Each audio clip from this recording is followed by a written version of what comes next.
All right, guys, what's going on? Hope you're doing good. Look like I'm kind of washed out here a little bit.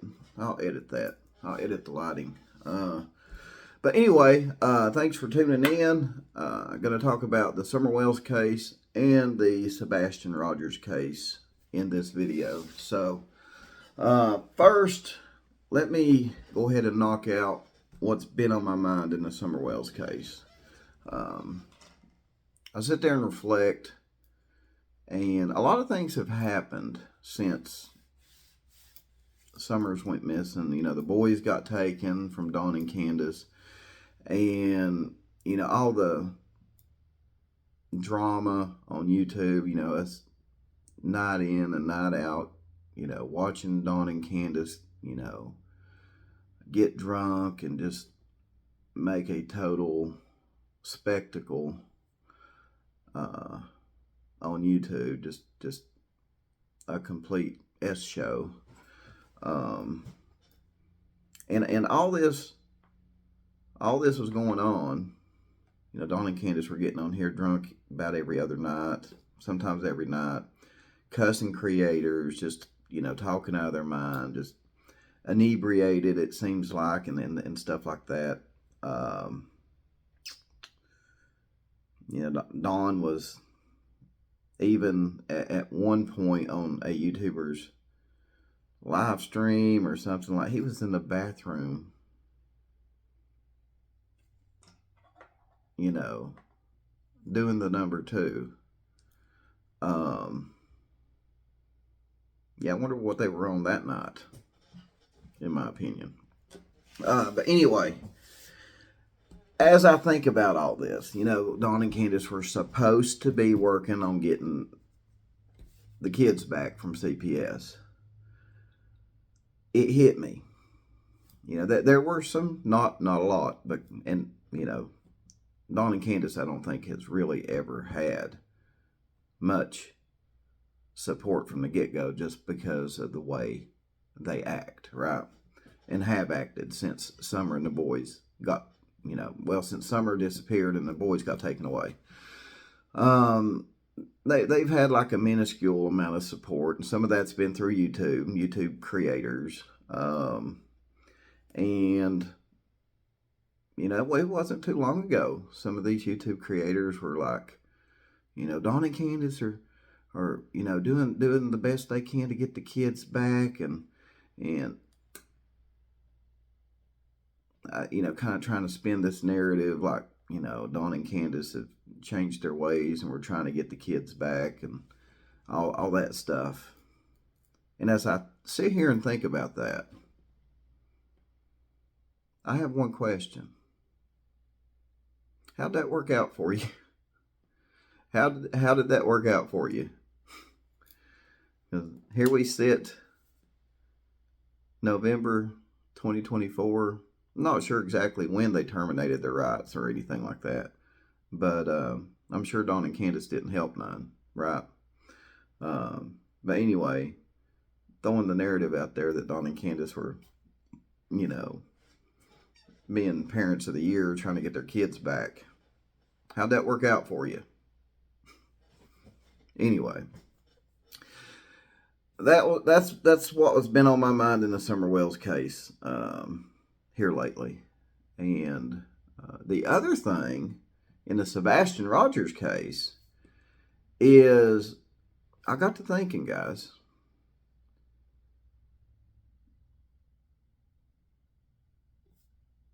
Seth can actually show proof where he was at around the time those lights were seen on Stafford Road. I mean, in my opinion, I think Seth can prove through documents where he was at, documents and other things, where he was at when those lights were on Stafford Road, right? And I'm like, no, Chris was supposed to be in Memphis maybe even at that, was it Yogi Bear campground or something like that? I don't know. Anyway, he was supposed to be like 3 hours away. Which, is all fine and dandy. But has Chris Proudfoot came out with absolute proof where he was at between maybe 2 a.m. and 4 a.m. the morning Sebastian went missing. I'm gonna do a little window there, 2 to 4 a.m. Just a 2-hour window. Can he show proof that he was in Memphis or wherever, out that way? Can he show, validated proof between 2 a.m. and 4 a.m. that he was there and not near Stafford Court? Right.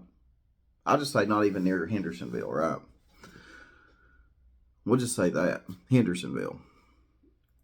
Between 2 and 4, was he still in Memphis? Can he show proof of that? Now, I might be wrong. Maybe he has shown proof. I know Seth has done something like time cards, and he's saying that, there's cameras at the jail and stuff like that. So that is Seth's rock-type alibi between 2 and 4 a.m., right? Where is Chris's? Now, like I said, I may have missed it. I don't know. But where? I've not seen it. I've not seen nobody really talk about it. I've not really seen anybody pushing to provide, hey, I've never heard Chris say, hey, I can prove that I was in my camper between 2 and 4 a.m. I can prove that I was in Memphis between 2 and 4 a.m. I can prove it to you. I don't think I've heard that or seen that or anything. Unlike Seth, where Seth, can do time cards, probably security cameras at the jail, stuff like that. So, now, again, I might be wrong. So let me know if Chris has put out proof where he was between 2 and 4 a.m. Because everybody's really intrigued about these lights being on Stafford Court around, I guess, 3-ish in the morning. And, I got to thinking, I thought, okay, well, Seth has really come out and proved, I guess, beyond a shadow of a doubt, that he was actually at work around the time those lights were seen on Stafford Court. But I swear I've not heard, and again, let me know if I'm wrong, but I swear I've not heard anything about Chris throwing something out there, proof-wise, where he was at between 2 and 4 a.m. the morning Sebastian went missing. So that's something I need you guys to help me out with. I've searched and searched and searched. I can't find nothing. I can't. So, like I said, if I've missed it, please let me know. Throw a link in the comment section. If it's on a video where he has showed proof where he was between 2 and 4 a.m. or, at a specific time or the whole time that morning up until 6 a.m. Because I know he's something about he was supposed to be at work early that morning. But there's a lot of chatter that, hey, when he got off the phone with Katie at 12, it only takes him maybe like 3 hours to get to Hendersonville and 3 hours to get back. So he'd been back by 6 a.m. Enough time to clock in and go to work. So, yeah. Now, again, I may have missed it, so let me know if I'm wrong. But that's kind of intriguing me right there, because a lot of people are, you know, interested in these lights and everything surrounding these lights. And when I mean everything surrounding these lights, I'm like, okay, so, you know, who was in Sebastian's circle that those lights could have belonged to? You know what I mean? So let me know what you think, guys. And that's pretty much it. I'm going to go eat me some hot wings. So appreciate it. Thanks for tuning in. Drop some comments below. Let me know what you think. And I'll see you on the next video.